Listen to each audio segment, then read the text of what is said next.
d'accompagnement des employés pour se former.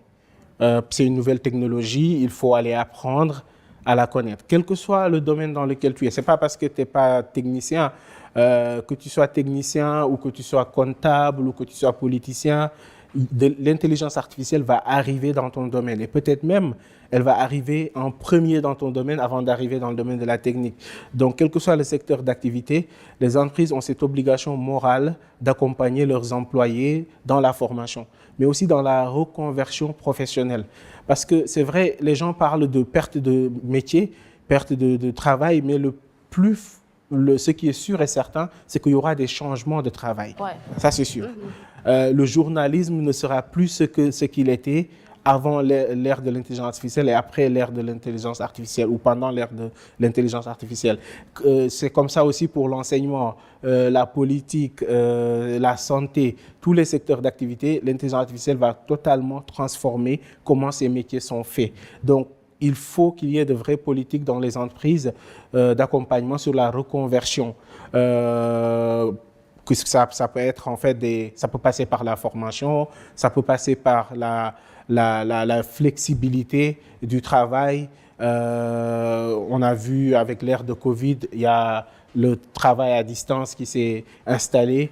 Il y a beaucoup de métiers où aujourd'hui on peut donner plus de flexibilité aux travailleurs pour qu'ils puissent avoir plus de temps pour aller se former. Alors quels emplois sont les plus susceptibles d'être remplacés? Alors, ça, c'est une question très difficile. Parce que je me rappelle, il y a 2 ans, nous, les techniciens, on pensait qu'on est les plus épargnés.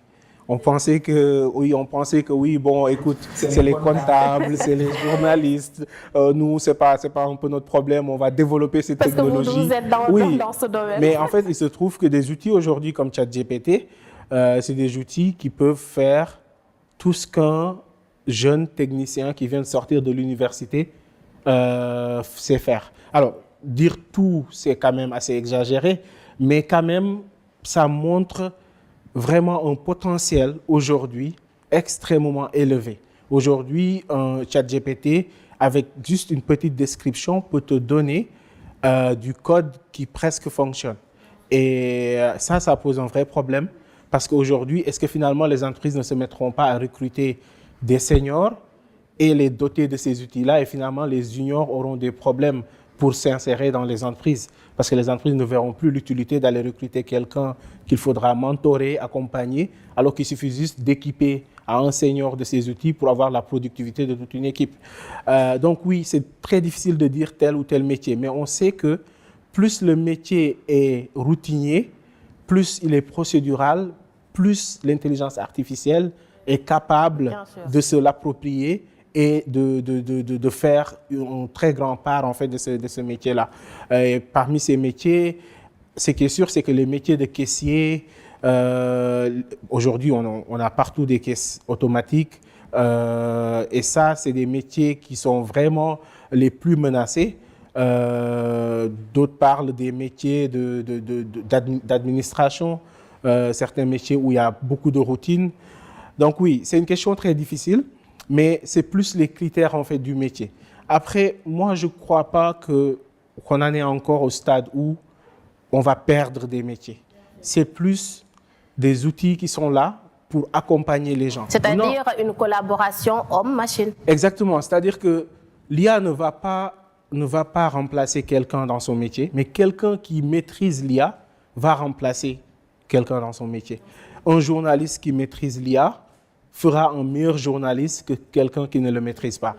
Comme aussi un ingénieur logiciel, comme un ingénieur bâtiment. C'est pareil, c'est-à-dire que ce n'est pas l'IA en tant que tel, mais c'est la maîtrise de l'outil qu'on a qui fera la compétitivité dans les métiers. D'accord. Alors, quelles compétences professionnelles seront peut-être valorisées à l'ère de l'intelligence artificielle, même s'il y aura des secteurs ou de travail qui pourront travailler en synergie, mais on voit que même avec l'intelligence artificielle, il y a de nouveaux métiers. Oui, justement.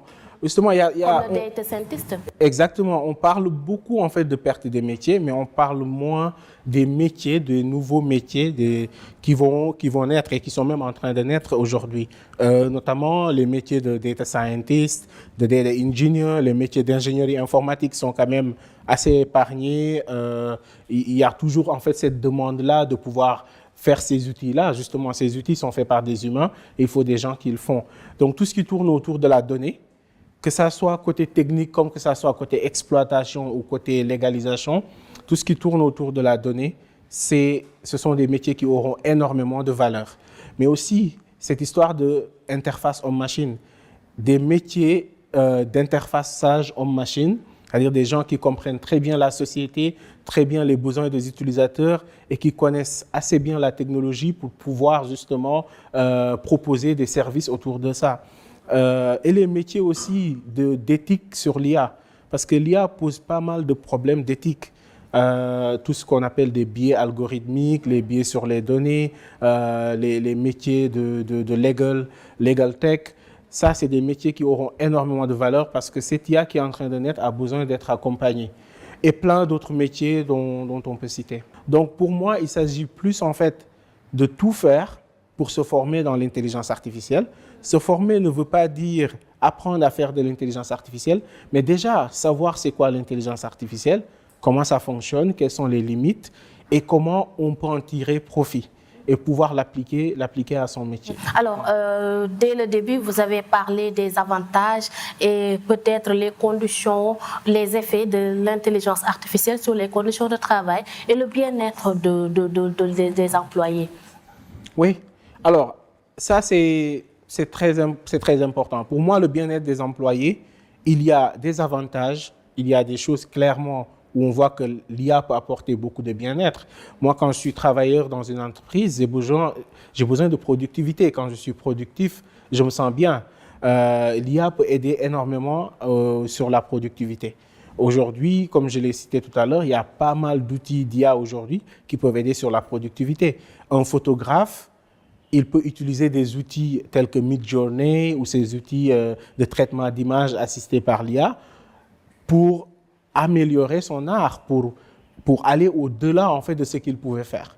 Donc ça rentre dans le bien-être de l'employé. Mais aussi de l'autre côté, il y a un vrai souci qui se pose, c'est le souci de l'éthique, c'est le souci justement de cette domination de l'IA. On a peur que ceux qui ont plus d'avantages ou bien ceux qui détiennent le plus d'IA, qu'il y ait une sorte d'inégalité finalement entre les populations, les métiers, inégalité de partage des ressources, mais même aussi des opportunités.